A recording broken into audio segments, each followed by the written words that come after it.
Kata Tuhan itu merujuk ke siapa? Yesus. Oh iya, jelas. Agama Kristen. Nah, yang mengurapi harus perempuan lagi ya kan? Mengurapi. Yang mengurapi Yesus saja harus perempuan pesundal ya kan? Betulkah itu? Betulkah itu? Ketika datang perempuan meminyaki kaki Yesus dengan minyak Sekujur badan, bukan kaki, sekujur badan, mulai dari sekujur badan. 2 kali pula itu. Apa enggak rasanya kayak itu pengurapan apa pengenaan itu namanya, Dis? Ayo kalau cari jelek-jelekan ini. Enggak ada yang jelek di situ. Di mana yang jelek di mana? Aku tanya sama kamu, Tuhan diurapi sekujur badan sama seorang perempuan pesundal tuh kayak mana lah itu coba? Iya, di mana? Masalahnya di mana? Itu Tuhan loh, Dis. Tuhan. Lah terus Tuhan yang sampai sekarang masih dalam kuburan yaitu Muhammad gimana? Itu bukan Tuhan, Rasul apa tuh? Kamu kan repot di bahasa Indonesia. Masalahnya Muhammad tuh bukan orang Indonesia, Abdul. Jawab dulu, masa Tuhan diurapi? Dengar dulu. Enggak ada kan? Sekarang saya tanya sama kamu. Dengar. Yesus itu orang Indonesia atau orang apa? Aku tanya, Yesus itu Tuhan apa manusia? Masalahnya pertanyaanmu tuh udah salah, Abdul. Aku tanya, Emang Tuhan tuh jenis makhluk lain gitu maksudmu? Yesusmu itu Tuhan atau manusia? Enggak. Yang jadi pertanyaan saya sama kamu, apakah Tuhan tuh jenis lain gitu loh? Aku tanya Yesusmu itu kayak mana Yesusmu? Tuhan atau Oke, manusia? kalau Tuhan itu gimana kalau Tuhan itu? Saya mau belajar nih sama kamu. Kalau Tuhan itu gimana? Boleh kan? Muter-muter sama dis. Bukan muter-muter, masalahnya begini loh. Kamu itu merujuk kepada terjemahan bahasa Indonesia, sementara yang kita bahas ini bukan nggak ada kata Tuhan tuh di Quran, nggak ada. Aku tanya ini Yesusmu loh, dis. Kok bisa ya? Saya tanya dulu sama kamu. Nah, saya kasih aja kamu gambar yang bagus ya. Nih. Udah pindah topik lari. Enggak, sama nih, gambarnya yang bagus ini. Nih. Muhammad Rob atau Tuhannya orang Islam. Nih, udah jawab dulu. Kok bisa? Kamu kok heran dengan Tuhan yang diurapi. Sementara kamu tidak heran dengan Rob, dengan Tuhan yang diracun, mati diracun. Itu bukan Tuhanku. Iya, masalahnya karena kamu nggak tahu Tuhan itu apa. Masalah gini loh, Des. Masa Tuhan diurapi seorang Sebentar, saya tanya sama kamu. Tuhan itu apa? Yang kau pencipta langit dan bumi katamu Yesus. Masa Tuhan itu artinya pencipta langit dan bumi. 2 kali. Sebentar. Yesus 2 kali. Arti Tuhan itu pencipta langit dan bumi. Nggak mau jawab kau kan? Gitu. Bukan kamu jawab, masalahnya kamu itu tidak mengerti definisi kata. Bis masalahnya itu kok sampai diurapi sampai 2 kali tuh kayak mana? Keenaan tuh. Di mana masalahnya, di mana? Kalau diurapi 2 kali di mana masalahnya? Mengurapi loh. Mulai sekujur badan sampai ke ujung kaki. Seorang perempuan pesundal yang mengurapi coba. Di mana ayatnya? Alah, pura-pura lagi. Aku nggak hafal lah. Enggak, biar saya tahu gitu loh. Yang kamu maksud itu di ayat berapa? Kau pendeta koin kok masa nggak tahu? Biar lebih jelas, kalau kamu ingin membicarakan satu permasalahan, ada baiknya kamu itu tunjuk ayat berapa biar saya bacakan di sini, yuk. Gini dah. Biar saya yang bacakan, kamu tunjuk ayat berapa, yuk. Ayat berapa? Itu kalau menurut tuh keenaan itu di. Ini terakhir ya, ini terakhir. Kalau kamu masih terus ngeles, saya ganti yang lain. Saya tunggu supaya saya bacakan surat berapa, apa, Injil apa, kitab apa, ayat berapa, kisah berapa. Silakan. Pura bodoh. Pura-pura. Oke, baik, kita kasih turun. Kamu membawa satu tema, tapi kamu nggak tahu apa yang kamu bahas. Gimana? Kalau kamu membawa satu tuduhan, setidak-tidaknya kamu ngerti di ayat berapa. Kalau kamu malas bacanya, biar saya yang bacakan sama kamu. Tuhan diurapi. Udah saya bilang sama kalian. Kata Tuhan itu bahasa Indonesia, Beng. Pernah nggak murid-murid Yesus tuh manggil Yesus tuh Tuhan gitu? Pernah nggak? Tak, murid-muridnya nggak ada yang orang Indonesia. Gitu loh, biar kalian tahu. Nggak ada murid-murid Yesus tuh orang Indonesia ngomong Tuhan gitu. Nggak ada. Di kepala kamu yang konslet itu di kepala kamu. Karena kau pikir murid-murid Yesus tuh orang Indonesia terus manggil Yesus Tuhan gitu. Makanya kamu saya sadarkan, kata Tuhan tuh apa sih maksudnya? Pengertiannya itu apa sih? Yesus itu disapa oleh murid-muridnya dengan kata-kata dalam bahasa Aram. Yesus itu dipanggil dengan kata-kata Maran Yeshua. Tahu nggak apa arti Maran itu? Maran itu kalau bahasa Jawanya itu Gusti. Tahu nggak kamu definisi Gusti itu apa? Ini kau tanya definisi Gusti, kau nggak tahu. Heran kau mendengar ada Gusti diurapi. Heran kau mendengar Gusti, misalnya tertidur. Ya kan? Heran kok, Gusti kok tertidur? Karena di otakmu itu, kau berpikir bahwa Yesus itu adalah Bapa di sorga. Bukan, Yesus itu bukan Bapa di sorga. Makanya di otakmu ketika kau sedang mengatakan, masa Tuhan tertidur? Kau sedang bilang, Bapa di sorga tertidur. Enggak, Bapa di sorga itu nggak tertidur. Makanya saya juga bisa pura-pura bengak. Saya juga bisa. Umat Muslim seperti Yusuf PI mengatakan Muhammad itu Rob. Apakah kata Rob ini merujuk kepada Allah? Kan enggak. Rob di sini merujuk kepada siapapun, tergantung siapa ini orangnya. Nah, begitu juga kata Tuhan itu kepada siapa dulu itu kata Tuhan itu dituju. Sama kayak gini, nanti saya akan ketemu dengan presiden. Siapa di situ presiden? Coba. Itu kan gelar, itu bisa merujuk kepada siapapun.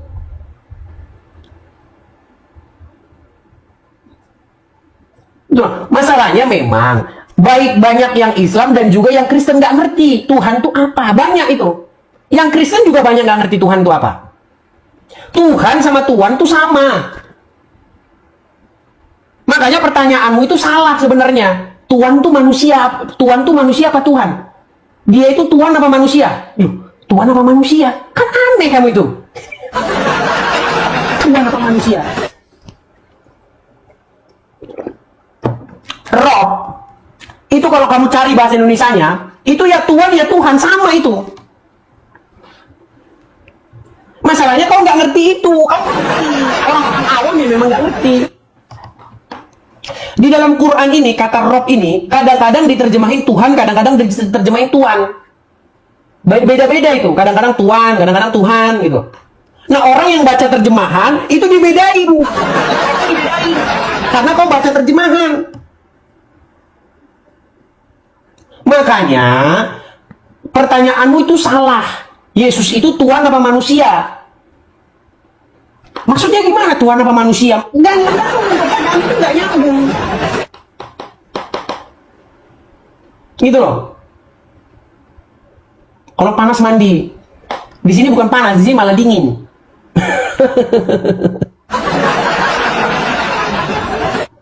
Iya. Jadi kalau kamu cek bahasa aslinya, kata Rob ini itu artinya ya Tuhan, ya Tuhan, pemelihara, pemilik, pengatur. Itu artinya, itu satu kata itu dalam bahasa Arabnya itu Rob. Nah, Yesus itu Rob kami. Tapi dia itu bukan Bapa di surga. Makanya ketika kamu bilang, Tuhan kok tidur? Di otakmu berpikir begini, bahwa kami percaya bahwa Yesus itu Bapa di surga. Enggak. Yesus itu bukan Bapa di surga. Makanya ketika kamu berkata, Tuhan kok tidur? Kamu sedang mengatakan Bapa di surga. Bukan itu. Yesus itu bukan Bapa di surga. Terima kasih teman-teman. Ya kalau orang-orang awam, orang-orang anak kemarin sore, ya memang kalian nggak tahu itu gitu loh. Makanya di dalam Al-Quran itu ada satu ayat berbunyi begini. Mereka menjadikan rahib-rahibnya dan alim ulamanya sebagai Rob, sebagai Tuhan. Bukan sebagai sang pencipta, bukan. Mereka dijadikan Rob, dijadikan Tuhan atau Tuhan. Maksudnya mereka itu jadi menghamba kepada rahib-rahibinya itu. Seperti itu ya teman-teman ya. Oke, silakan kita kasih naik lagi, Bang Nuz. Kita kasih naik dulu. Bang Nuz. Bang. Ya, Muslim? Ya. Ya, silakan nyalakan kamera, Bang Nuz. Ya. Gimana ada, Bang? Jangan, kalau nyalakan kamera sekali saja, pencet sekali gitu. Nah. Baik, Bang Nuz, Anda Muslim? Muslim, Bang. Ya, silakan. Jadi Bang, gini, kan barusan Abang bilang semua rob bisa disebut Tuhan. Kamu suaramu macet-macet loh. Menurut saya. Jangan menurut kamu, nggak boleh menurut. Nggak boleh menurut. Kalau menurut nanti kita debat kusir. Bukan. Jadi di Muslim itu ada kalimat yang menjadi Muslim sesungguhnya. Kalimatnya asyhadu alla ilaha illallah wa asyhadu anna muhammadar Di mana di Quran surat berapa? Di Quran surat berapa? Itu kalimat syahadat, bukan Quran itu. Iya, di Quran surat berapa itu kalimat syahadat La itu? ilaha illallah, tiada Tuhan selain Allah Subhanahu wa taala, wa asyhadu anna Muhammadar Rasulullah. Itu basic, Bang. Kalau lu mengucapkan itu Iya, yang saya tanya sama kamu, itu ada di Quran surat berapa? Jadi bentar dulu Bang, gue jelasin, itu gampang. Enggak, sebentar dulu, biar nggak panjang lebar. Yang kamu bilang itu di Quran surat berapa? Jadi gini Bang, diam dulu ya, Oh, gua jadi jelasin. begini, ini gimana mau diskusi kalau kayak begini? Udah saya Gue belum bilang. selesai Bang. Kalian itu hanya menjadikan Quran itu sebagai buku pajangan yang nggak pernah kalian pakai. Bukan itu Bang. Oke, kalau begitu di Quran surat berapa itu? Dengerin dulu matanya Bang, gue belum selesai kalau bilang gitu. Santai aja. Jadi gini Bang, menurut gue. Oke lah, kalau jadi gini, kamu diskusinya sama yang levelmu saja. Oh, jadi gini. Makanya, biar kita itu nggak debat kusir, kita tuh harus ngerti dengan pengertian. Pengertian dulu. Ya kan? Sebuah kata itu definisinya apa gitu. Baru kita tarik kesimpulannya apakah. Makanya saya pernah membuat satu umpama gini.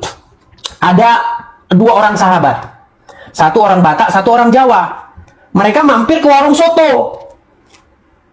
Ya kan? Nah, di depannya itu ada ayam masih utuh begitu, udah mateng ya kan, ayam mateng itu, dikasih ayam mateng gitu. Terus orang Batak ngomong begini, ini daging manuk katanya, kata orang Batak. Karena dalam bahasa Batak itu manuk itu ayam. Nah kalau di kepalanya orang Jawa, manuk itu burung. Jadi kata orang Jawa, oh ini bukan manuk ini pitik kata dia. Nah, orang Batak bukan pitik, ini manuk katanya. Bukan, kalau manuk kecil katanya. Mereka debat kusir di situ. Karena apa? Karena mereka tidak punya satu pemahaman yang sama tentang definisi kata. Makanya sampai kiamat debat kusir terus.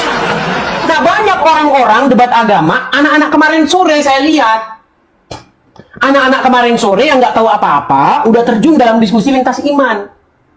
Yang ilmunya nggak masih zong, mereka asal aja debat hantam aja. Nggak begitu cara berdebat. Kalau kamu bertanya kepada saya, apakah Yesus itu Tuhan? Kita harus bicara dulu definisi. Tuhan itu apa? Karena Tuhan itu bahasa Indonesia. Tuhan itu bahasa Indonesia. Yang kamu maksud Tuhan ini apa pengertiannya? Gitu loh. Nah, selidik punya selidik, kata Tuhan itu di dalam bahasa Aramaiknya itu adalah maran. Di dalam bahasa Arabnya itu Rob. Nah itu betul itu, Tuhan itu Tuan. Nah cuma dalam bahasa Indonesia, Tuan itu maknanya jadi ke orang gitu. Kalau Tuhan itu ke sosok yang bukan orang. Ini definisi juga yang muncul tapi salah definisinya gitu loh. Makanya kata kurios dalam bahasa Yunani atau kata rob ini sangat cocok kalau diterjemahkan ke dalam bahasa Jawa. Bahasa Jawanya rob ini adalah gusti. Kurios itu juga bahasa Yunani. Bahasa Indonesianya juga nggak ada. Nah, adanya bahasa Jawa itu gusti. Nah, gusti itu bisa untuk apa aja itu? Untuk orang bisa, untuk yang di langit bisa.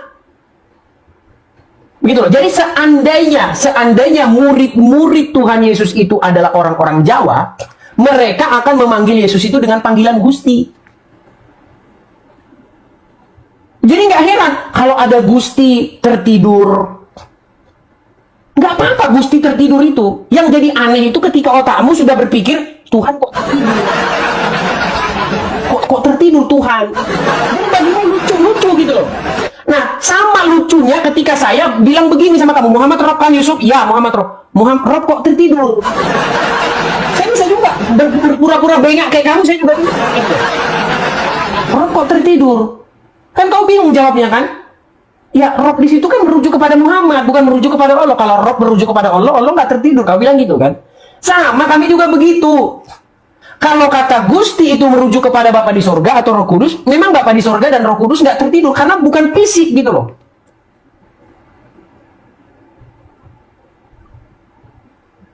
Nah, Yesus ketika sudah bangkit, sudah mengalahkan maut, dia juga tidak tertidur lagi.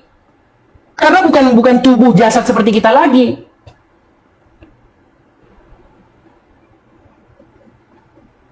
Gitu loh, biar kalian paham. Makanya kalau mau diskusi agama itu kalian tuh harus paham bahasa, arti, makna, begitu. Ya, biar nggak debat kusir yang ditanya apa, yang dijawab apa. Gitu. Saya juga banyak melihat gitu loh di forum-forum yang mengaku apologet Kristen, tapi kalau ditanya muter-muter malam-malam, ya bikin pusing. Gitu loh. Simple kok sebenarnya Bible itu. Bible itu sangat simple kalau kalian mau baca dari A sampai Z. Bible itu bercerita bagaimana Bapa di sorga itu hendak menyelamatkan umat manusia. Nah, karena semua manusia di bumi itu sudah jadi penyembah berhala, ada yang nyembah batu, ada yang nyembah ini, ada yang nyembah gajah, ada yang nyembah sapi, ada yang nyembah ini. Tuhan itu ingin menyelamatkan manusia dengan cara bagaimana? Dia menyelamatkan manusia dengan cara dia memilih satu orang, yaitu Abraham. Dipilihlah dari Nuh dulu ya, dari Nuh terus kepada Abraham, dan dari Abraham itu dibentuklah satu bangsa yang besar, yaitu bangsa Israel. Dan nanti melalui bangsa itu akan diselamatkan seluruh dunia. Seperti itu. Supaya mereka mengenal hukum-hukum Tuhan. Karena selain bangsa Israel, mereka nggak kenal hukum-hukum Tuhan. Orang Arab misalnya menyembah batu, menyembah berhala. Orang India juga begini. Semua. Nggak usah jauh-jauh. Kalian berpikir 100 tahun ke belakang. 100 tahun ke belakang sebelum ada agama Kristen datang ke Indonesia. Lihat, peninggalan-peninggalan sejarah, entah itu orang apalah, entah itu orang mana aja di Indonesia ini. Kalau kalian gali, mereka itu penyembah nggak usah jauh-jauh, ribuan tahun yang lalu, 100 tahun yang lalu ada. Coba, 100 atau 200 tahun yang silam. Nenek moyang kita itu, mereka itu penyembah berhala, penyembah nenek moyang. Mereka berbakti kepada roh-roh leluhur. Nah, semua bangsa itu keadaannya seperti itu dulu. Mereka tidak mengenal hukum-hukum Tuhan. Nah, lalu Tuhan itu hendak menyelamatkan umat manusia. Dipilihlah satu umat, yaitu Israel. Yang kepada mereka lah Taurat itu dipercayakan. Nah, lalu dijanjikanlah akan datangnya Sang Mesias. Sang Mesias inilah nanti yang akan menyelamatkan dunia ini. Nah, Sang Mesias itu siapa? Ya, Yesus itu sendiri, Sang Mesias. Nah, gelarnya itu apa? Panggilannya itu apa? Ya, Rob itu tadi, Gusti. Tuan atau Tuhan sama. Tapi Mesias itu bukan Bapa di sorga, enggak. Beda itu. Tapi dia pengejawantahan dari Bapa di sorga. Makanya, ketika Yesus ditanya, tunjukkan Bapa itu kepada kami, Tuhan Yesus menjawab, barang siapa melihat aku, ia telah melihat dia yang mengutus aku. Maksudnya adalah bahwa Yesus itu representasi atau pengejawantahan dari Bapa di sorga yang tidak terlihat, yang tidak terselami akal manusia. Jadi kepada Yesus itu kita harus berbakti. Karena apa? Itu keinginannya Bapa di sorga itu. Bapa di sorga itu ingin supaya manusia ini semuanya takluk kepada Sang Mesias. Gitu loh. Konsepnya begitu dalam Bible itu. Semua orang harus menghambakan diri, mengabdikan diri kepada Sang Mesias itu. Supaya semua orang takluk patuh kepadanya, kepada Sang Mesias itu. Gitu loh. Karena kalau patuh kepada Sang Mesias, takluk kepada Sang Mesias, itu sebenarnya sama dengan takluk kepada Bapa di sorga. Itu keinginan Bapa di sorga itu sendiri. Nah, sekarang datanglah ini, sosok ini.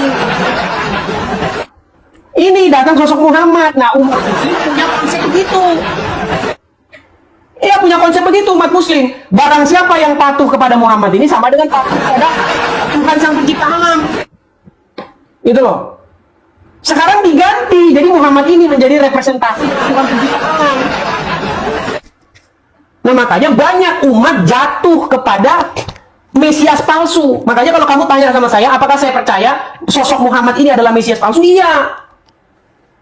Yang kepadanya manusia itu berjatuhan menjadi jalan yang nggak benar, ngikuti Muhammad. Mana ada orang kena sihir? Muhammad itu kena sihir dia. Banyak orang kejang-kejang lagi. Orang kena sihir. Kamu bilang patuh kepada Muhammad sama dengan patuh kepada Allah. Dia kena sihir. Bagaimana mungkin dia kena sihir terus patuh kepada dia itu sama saja patuh kepada Tuhan alam semesta? Dari mana jalan ceritanya? Bibirmu kena sihir katanya. Bibirmu kena sihir. Jadi kamu nggak percaya Muhammad kena sihir? Nggak percaya kamu Muhammad kena sihir? Nanti ku putarkan videonya, kau nanti nangis. Gimana? Bahkan saya udah ada gambarnya sendiri nih. Nih. Kita harus berulang-ulang nih.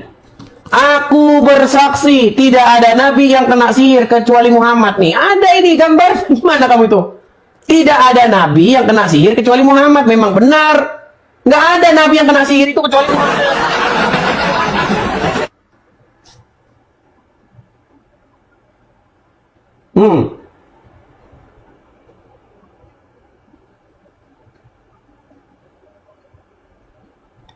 Muhammad itu menjadi satu-satunya nabi. Satu-satunya nabi yang kena sihir. Mana ada nabi yang kena sihir selain Muhammad? Nggak ada. Cuma Muhammad doang.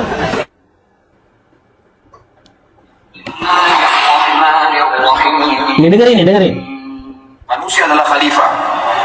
Baik jin, setan, dan iblis berada di bawah manusia. Jin, setan, dan iblis itu mengecil ketika dibacakan ayat-ayat Al-Quran. Bagaimana dengan orang-orang yang kena santet guna-guna ilmu hitam? Apa benar adanya? Sedangkan jin, setan, dan iblis beda dunia dengan manusia. Ada sihir. Jelas dalam Al-Quran disebutkan. Bahkan dalam hadis Bukhari, Nabi Muhammad SAW disihir. Tersihir selama sebulan. Hadis Bukhari menyebutkan masalah itu. Bahwasanya Nabi SAW disihir oleh seseorang yang bernama Lubab bin Asam. Tuh Muhammad tuh kena sihir. Bagaimana mungkin kamu percaya orang yang kena sihir itu menjadi representasi dari dia yang menjadikan alam semesta dan segala isinya? Kan ada satu narasi itu, barang siapa yang taat kepadaku maka dia taat kepada Allah. Itu kata Muhammad itu. Lalu terus waktu dia kena sihir gimana? Gimana waktu dia kena sihir? Malang Arsenal. Malang, kok bisa Malang Arsenal itu gimana ceritanya? Di dalam Al-Quran ada satu ayat yang berbunyi begini, surat An-Nahl ayat 89. Bunyinya begini, setan itu tidak bisa mempengaruhi orang yang beriman dan bertawakal kepada Tuhannya. Jelas itu ayat Al-Quran. Tapi Muhammad kena sihir. Kita kan tahu sihir itu datangnya dari mana? Sihir itu kan datangnya dari setan. Nah, Muhammad kena sihir. Artinya Muhammad itu bisa kena pengaruh setan. Kena pengaruh sihir. Sebulan loh. Sebulan, 30 hari itu sebulan itu. Bagaimana kamu bisa menyingkronkan itu gitu loh? Kok terus? Sinkron kali. Kalau menurut Quran, orang yang beriman tidak bisa kena pengaruh setan. Nah, Muhammad kena pengaruh sihir. Sihir itu pasti kita tahu, sihir itu ya dari setan. Ya kan? Artinya Muhammad kena pengaruh setan, pengaruh sihir itu. Nah, kesimpulannya, ya, kalau premis pertama, setan tidak bisa mempengaruhi orang yang beriman, premis kedua, Muhammad kena sihir, artinya Muhammad lu gimana kalau bisa bilang dia orang beriman? Dari mana jalan ceritanya dia orang beriman? Sedangkan orang beriman itu nggak akan bisa kena pengaruh setan. Gimana kamu itu? Aduh.